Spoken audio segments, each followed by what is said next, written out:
Unsung Murder Ballads discusses topics of a disturbing nature. And we're not going to hold back on the graphic details and disturbing content. So we do not recommend our podcast for children under the age of 13. And while we respect the victims and their families involved in these tragic cases, we're also going to be critical of mistakes that are made during the investigations. And we're going to use dark humor to express ourselves now and then. So with that said, this podcast may not be for everyone. And that's okay. We're glad you're here checking us out. And if you've made it this far, welcome to the Unsung Murder Ballads family. And follow us on Instagram at Unsung Murder Ballads if you want to talk to us.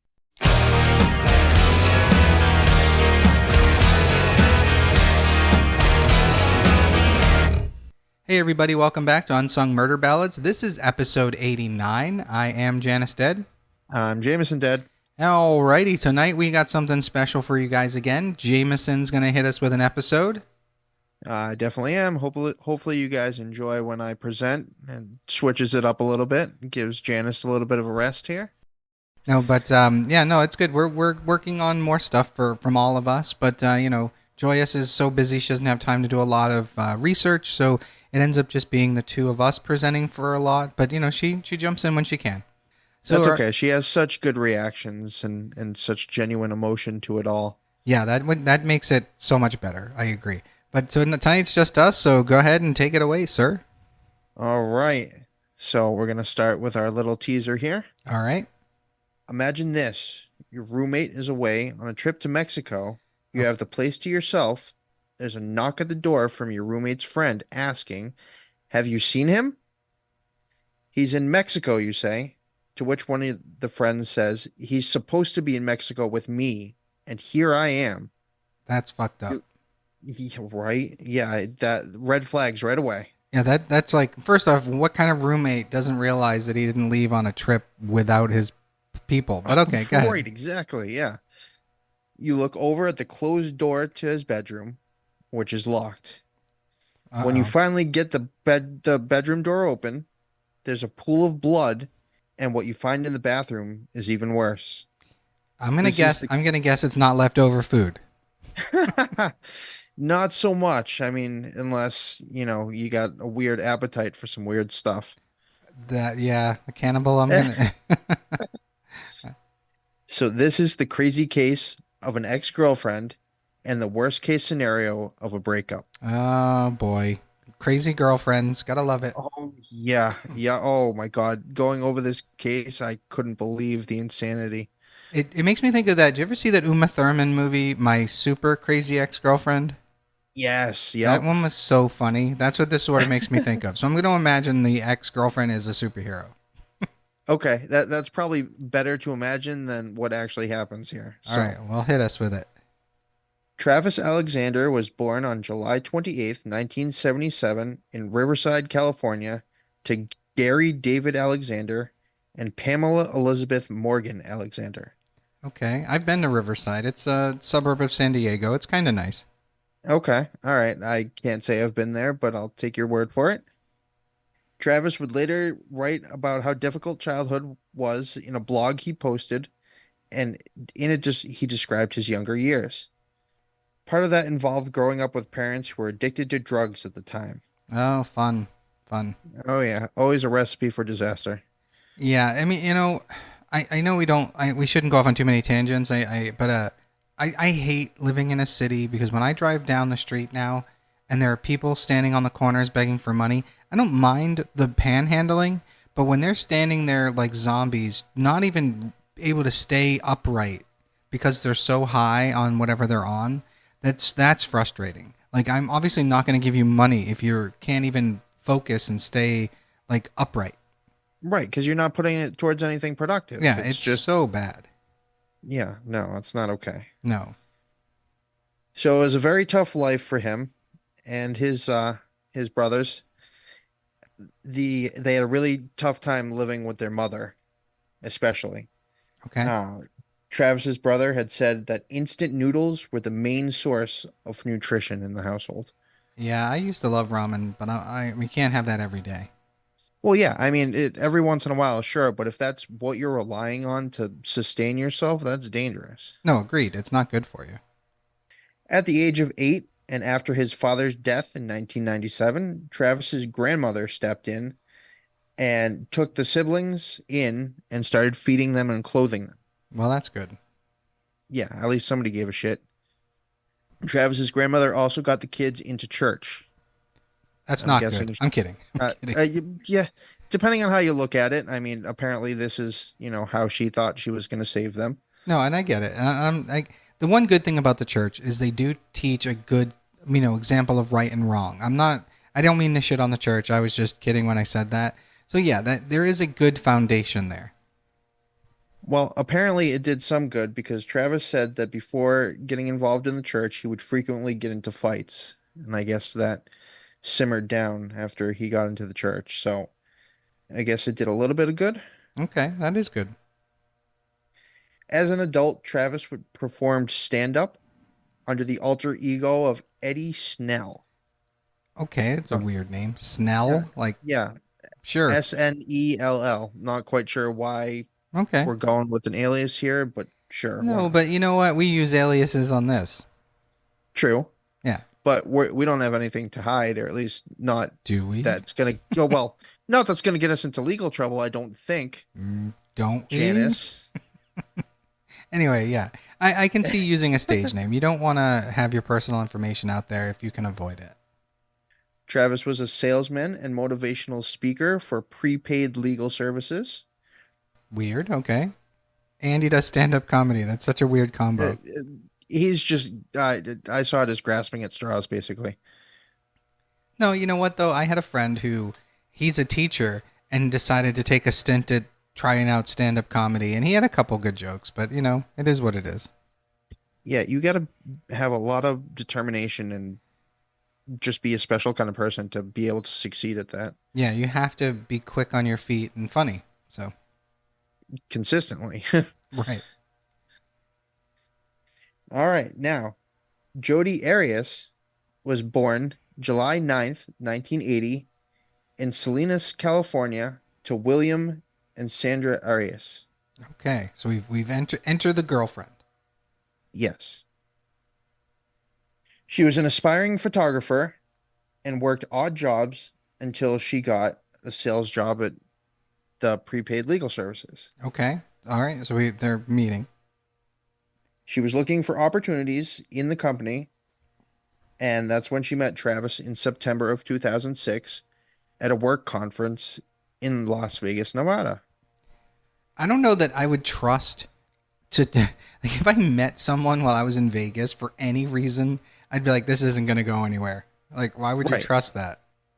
I mean, the old additive of what happens in Vegas stays in Vegas, I I guess. guess, but I mean, you're not going to date him and bring him home with you. Well, let's see how this plays out. Yeah, we know how this is going to play out. He's going to be found dead on his bathroom floor. You've already told us. The two hit it off, and Travis invited Jodi to the company's formal executive dinner as his guest. Jodi was described as beautiful, friendly, had long blonde hair, a cute figure, and was very sweet. Okay.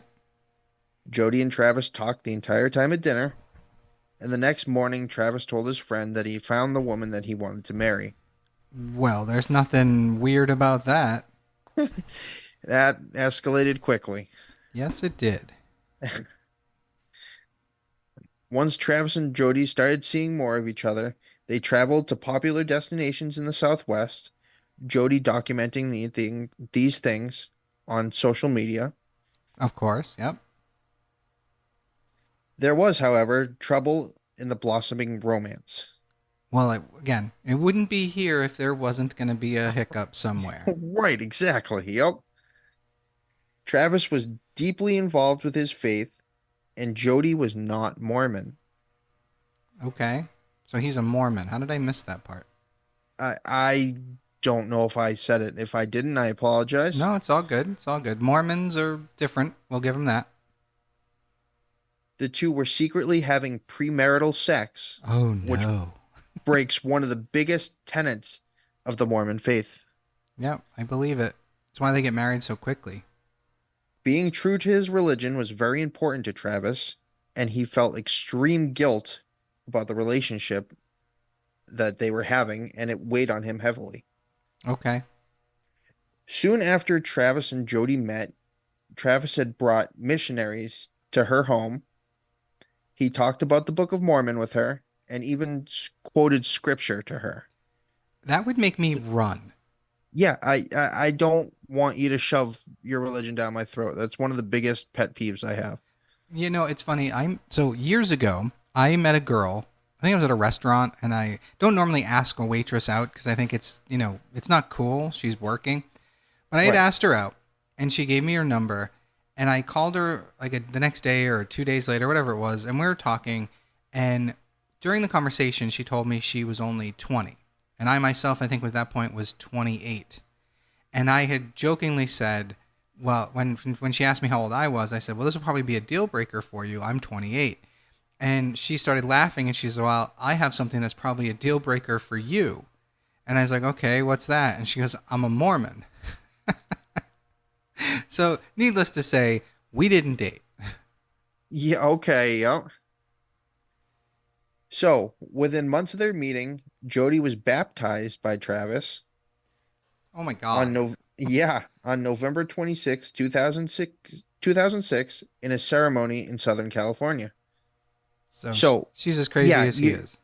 you're going way too fast and like committing to stuff you probably shouldn't be committing to that early. Yeah, you got to kind of give some thought to this shit, but okay.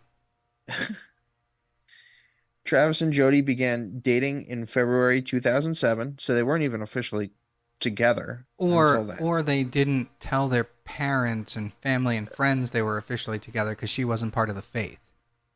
Oh, well, that's true. I didn't even think about that one. Yeah. So Jodi moved to Mesa to live closer to Travis, Okay.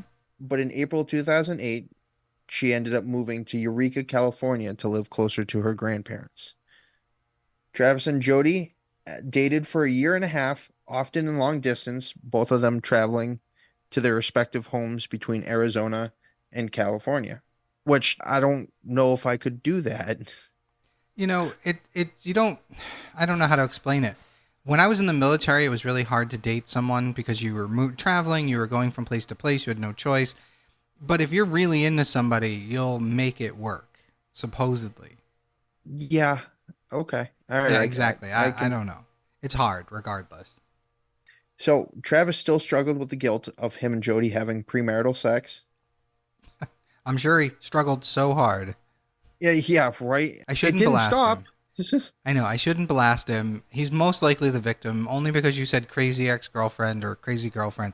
So I'm assuming she's the killer, and I shouldn't blast him. However, I'm sure he was so upset that he just couldn't do it again, you know? Right, exactly. No, I was thinking that the same thing you are when I was reading this. I was like, why? Yeah. Like, how? I don't know. You know what? It goes back to you want to believe one thing and you hope you're stronger than you think you are, but you're not, and then you feel guilty about it. Okay, yep, makes sense. Yeah. So Shanna Hogan, an author and journalist who wrote The Picture Perfect, the Jodi Arias story, said this.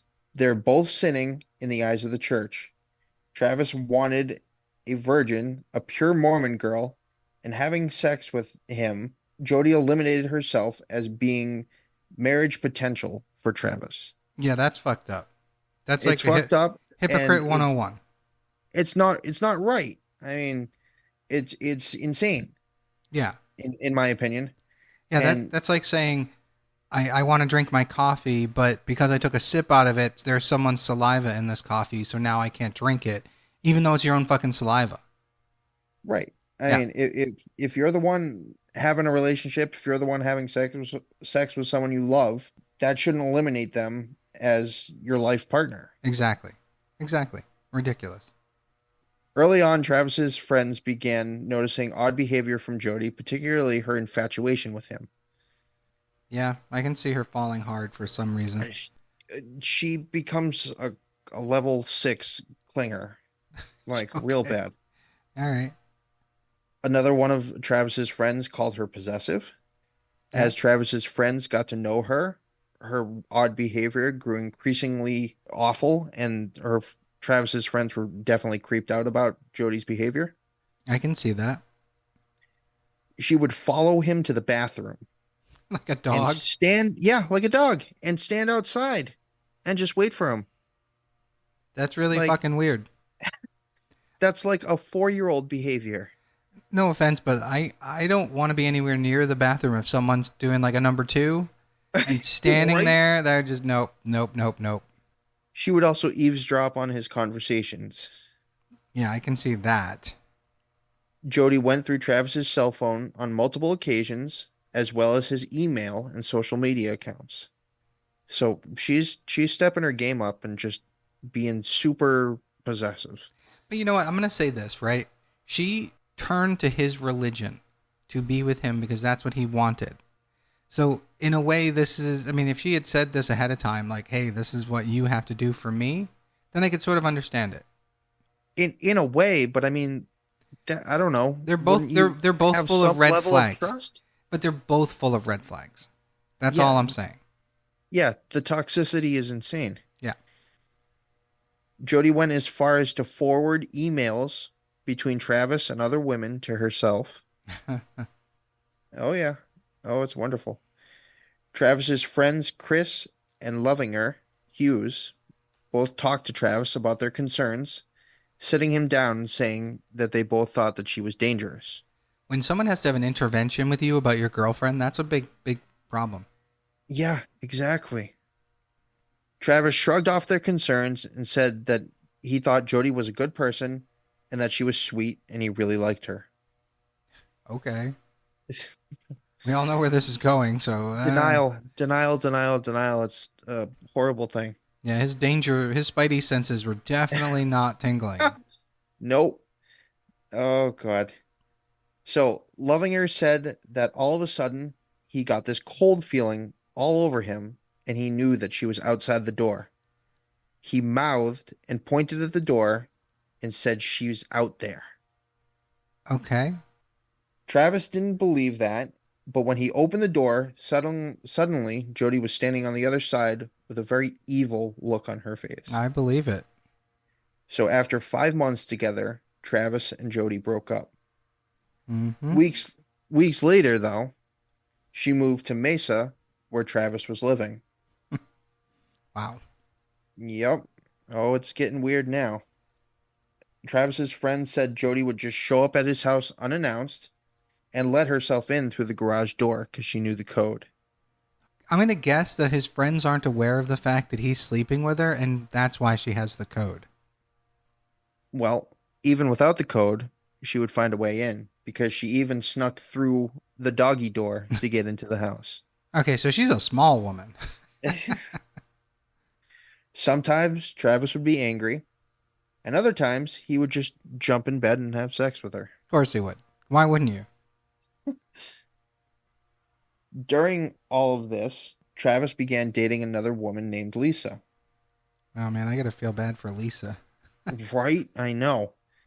Well, now, here's some, at least to me, this is what I thought when I read it. Here's some elementary school bullshit.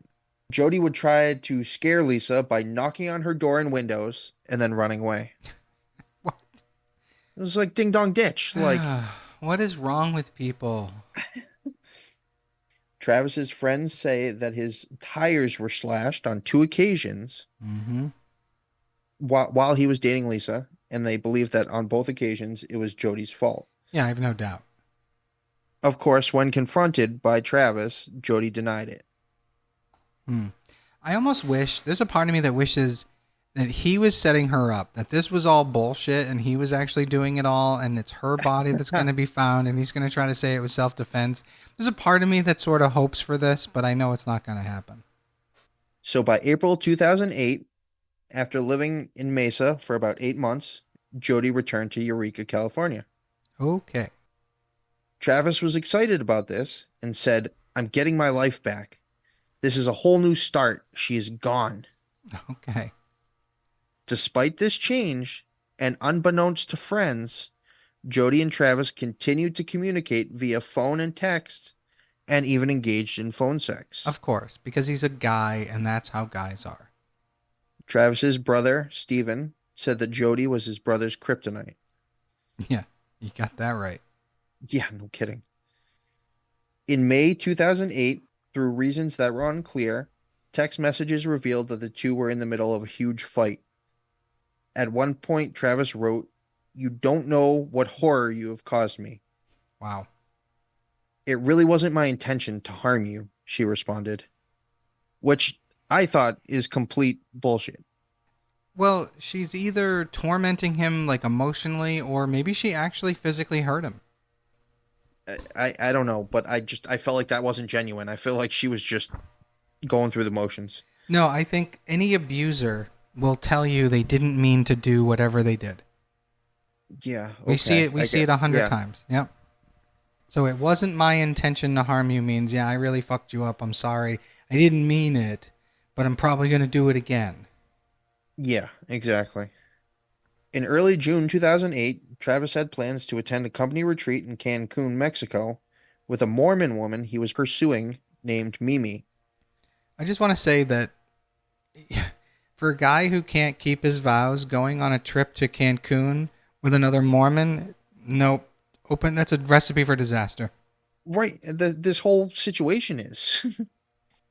So the Hugheses had already gotten to Cancun and were trying to plan activities for when Travis and Mimi arrived. They were calling and texting Travis with things like, "Do you want to do this? Do you want to go there? What do you want to do?" Right. Travis wasn't responding, and the Hugheses got very concerned when Travis missed a conference call that he was supposed to be leading. Yeah, that's not a good thing. No, especially for someone who is all about these work conferences and trips and all that. Yep. On June 5th, Jodi had met a man named Ryan Burns in the Salt Lake suburb of West Jordan and attended a business meeting and conference. Okay. Ryan later said that he noticed that Jodi's formerly blonde hair was now dark brown and she had cuts on her hands. Yeah. Okay. So now, okay, doesn't want to be recognized.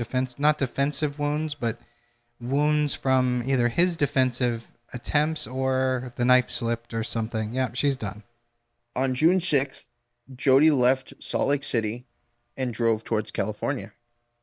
Jodi called Travis several times and left several voicemails for him. Wouldn't it be funny if it wasn't her? It was another jealous ex-girlfriend. Oh, God. Jodi also accessed Travis's cell phone voicemail system. Oh, nothing suspicious there. I don't know how she gets access to all this stuff and how, like, she just openly goes through it all like it's nothing. Well, he either is stupid enough to tell her what his passwords are, or she watches and catches it. So Jodi had done all that traveling with a rental car. And when she returned her rental car on June 7th, it had 2,800 miles on it. Okay, so she didn't just go from home to Salt Lake and back. No. All right. The rental clerk testified that there were floor mats missing and that there were red stains on the front and rear seats. No, nothing suspicious here. She's so Right? smart. However, it could not be verified that the car had actually come with the floor mats. And unfortunately, the red stains could not be analyzed by the police because they had cleaned Yeah, the car. I was gonna say the rental place. Yeah, they needed to clean the car before. Yeah, that makes sense.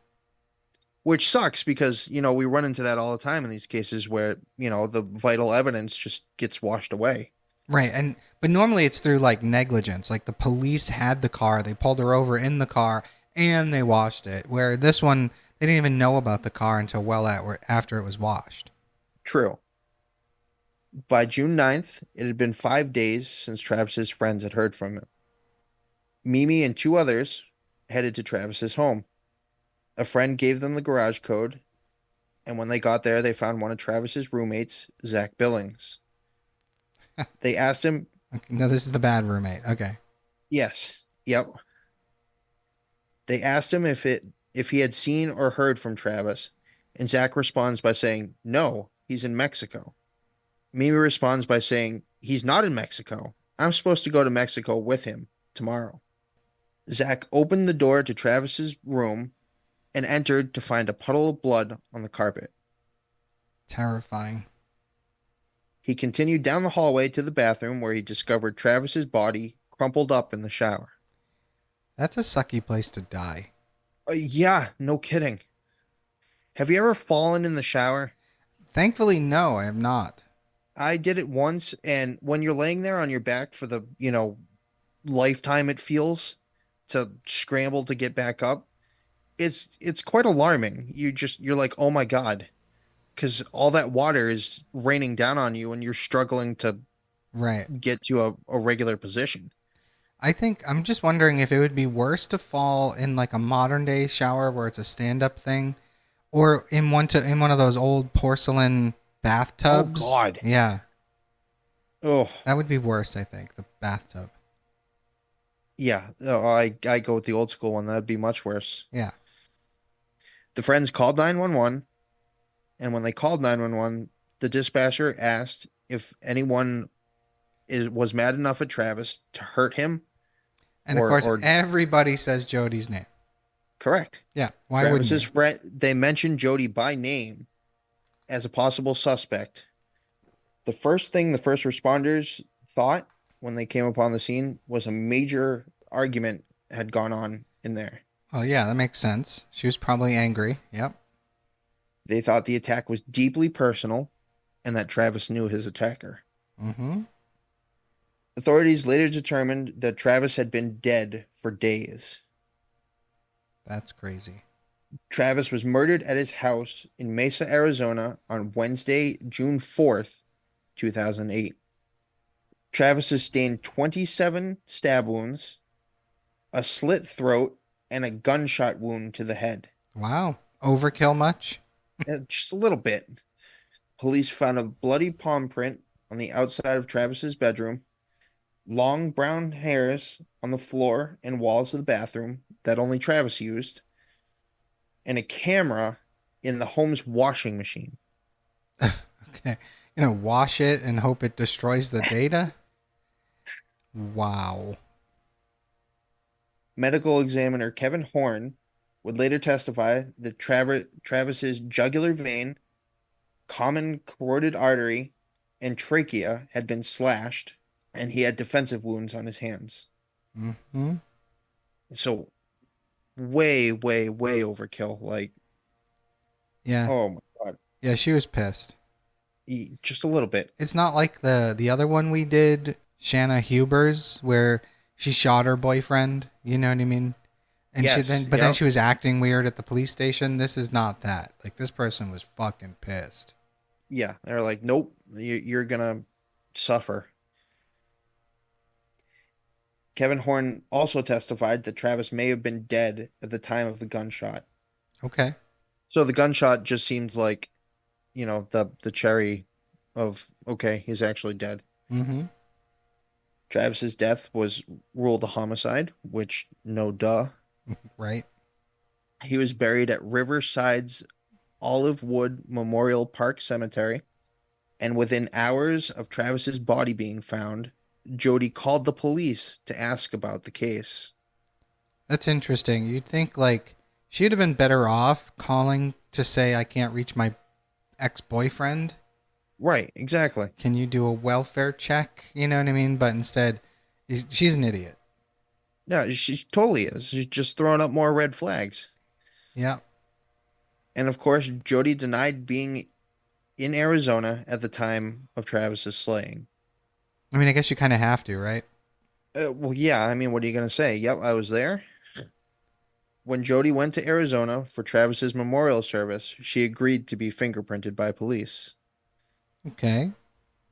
Police additionally were able to recover deleted images from Travis's camera. Oh boy. Let me guess. Nudes. Oh, yeah. The images showed Travis and Jodi in sexually suggestive poses at around 1:40 p.m. on June 4th, the day of his death. Oh, I totally thought it was going to be older nudes. Not the same night. Wow. So The final photo of Travis alive was him in the shower at 5:29 p.m. that day. Oh, so she photographed him moments before she killed him. Yeah, yep. I guess she wanted to remember him as he was. But why leave the camera? Why put it in the washing machine? That doesn't make sense. Because she thought she was smarter than everyone else, Clearly. which is insane because looking at all this, you can tell that she's incredibly stupid. Yeah, she's naive at the very least. Yeah, just a little bit. Photos taken moments later showed an individual believed to be Travis profusely bleeding on the bathroom floor. Oh, so she Well, kept taking I don't know who the photos. hell else it's going to be. Yeah, she definitely kept taking photos. That's crazy. The bloody palm print discovered from the bathroom hallway wall contained both DNA from Travis and Jodi. But On July, that doesn't mean much if she's been in the house before. But the bloody part, you know what? Yeah, the bloody part does. You're right. Never mind. well, and no, and that's what I thought too. I was like, well, she's been there before. Her DNA is probably everywhere, Yeah, but but you they're stick finding it it in in their some blood. blood. Yeah. Yeah. On July 9th, 2008, Jodi was indicted by a grand jury in Arizona for the first-degree murder of Travis. She was arrested at her home days later and was extradited to Arizona on September 5th. Oh wow. So they kept her there under arrest for a while before they moved her. Yeah, some of this really drags out. Jesus. Jodi tried to explain why she had arrived a day late to Utah to see her new friend, her new love interest, the Ryan Burns gentleman. Okay. She had been expected on June 4th, but it arrived a full day later. She had told police that her phone had died and that she had gotten lost on the road, For a whole day. Sure, which lady. I think is a complete cop out. Like, come on. Sure, lady. Ryan Burns told police he'd tried to reach her 3 or 4 times and that each time it went directly to voicemail. Well, at least she was Inve- smart enough to have her phone actually off. right, exactly. Yep. Investigators learned that a 25 caliber gun had gone missing from the home of Jodi's grandparents a week before the killing. Oh, Jesus fucking Christ. Really, lady? Yeah. Yep, she's just amateur mistakes left and right. The caliber of the gun matched the caliber of the bullet found on the bathroom floor of Travis's house, which Mm-hmm. we all saw that one coming. Yep. Jodi was questioned, and during the questioning, she was shown graphic photos of her and Travis just before he was killed. Jodi continued to deny any involvement in the killing. Yeah, she's basically saying, sure, those are pictures of me having sex with him sometime before he was killed, but that happened after I left? Really? Well, apparently, all it takes is one night in jail, because the next day, after a night in jail, Jodi admitted to the investigators that she had been at Travis's home the day he was killed. Oh, God, let me guess. It's going to be a self-defense case. I'm not saying anything until it comes to light here. Jodi claimed that she arrived at Travis's at 3 a.m. They slept and had sex. She claimed that later on, while she was taking pictures of him in the shower, they were attacked by two masked intruders, a man and a woman, who were hell bent on killing Travis. Oh, that's not what I meant by self-defense. I meant that he tried to kill her, so she had to kill him. The intruder argument is even worse. It's way, way in left field. Like, Yeah. you're just pulling stuff out your ass now. Yeah, masked intruders aren't going to leave you alive and kill him. Jodi said that one of the intruders had told her to leave and threatened to kill her family if she mentioned the incident to anyone. Of course, that's the case. Because it's that easy. Yep. Yep. Authorities obviously did not believe her and charged her with first-degree murder. Good. Jodi pleaded not guilty on September 11th. All right. During this time, she provided several different accounts about her involvement in Travis's death. Mm-hmm. 2 years after her arrest, Jesus. Jodi told police she killed Travis in, Self-defense. Of course it's self-defense. yes, sir, stating that she had been a victim of domestic abuse. Of course. He's dead, so he can't defend himself. There was no proof that Travis had ever been physically abusive to her or anyone in his past. Mm-hmm. On May 8th, 2013, after 15 hours of deliberation, Jodi was found guilty of first-degree murder. Wow. On May 23rd, the sentencing phase of Jodi's trial resulted in a hung jury. A hung jury.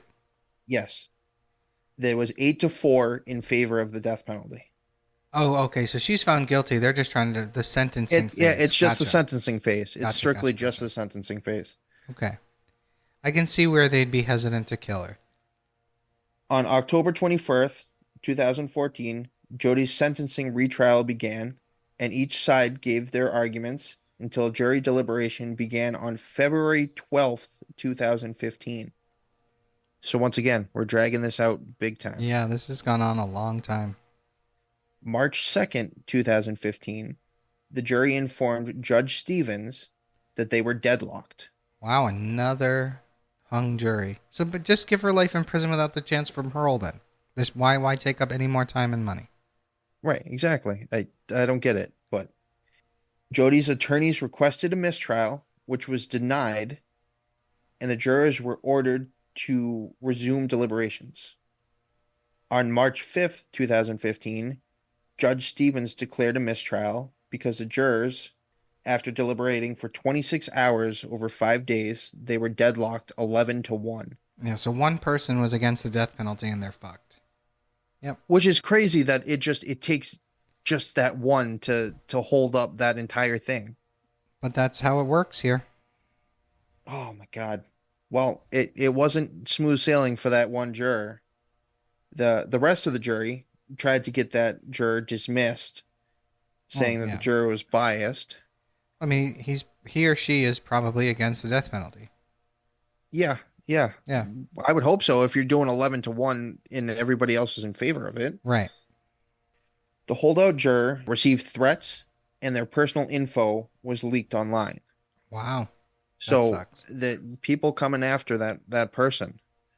So Judge Stevens had enough.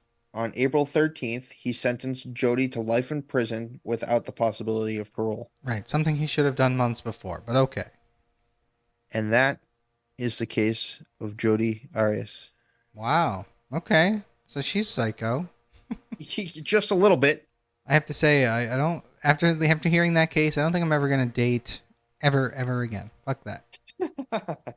Not happening. Wow. So Mesa, Arizona. That's our second Arizona case. That was cool. Yes. And that's our, I don't know if I'm sure we've had killer girlfriends, but that's the second full-blown killer girlfriend case. So that I can think and of. I feel like the killer girlfriends are very possessive and very, I don't know, out there. Yeah. I mean, it's different. Usually it's obviously the men doing the killing, so there's a certain degree of, what's the word I'm looking for? Commonality between killer girlfriends, I think. Yeah. All right. Well, that was a good job. Good case. Holy shit. For everybody listening, go check out our socials. We're on Facebook, we're on Instagram. We also post the audio of this on YouTube as well. But we won't be posting pictures on there, but we will post photos on Instagram and Facebook. So go check us out there. You can send us messages, you can comment. Thank you to all of you who have commented. We see them. We see people liking them all the time. Thank you all for your support. But once again, I am Janice Dead. I'm Jameson Dead. And we'll see you guys next week.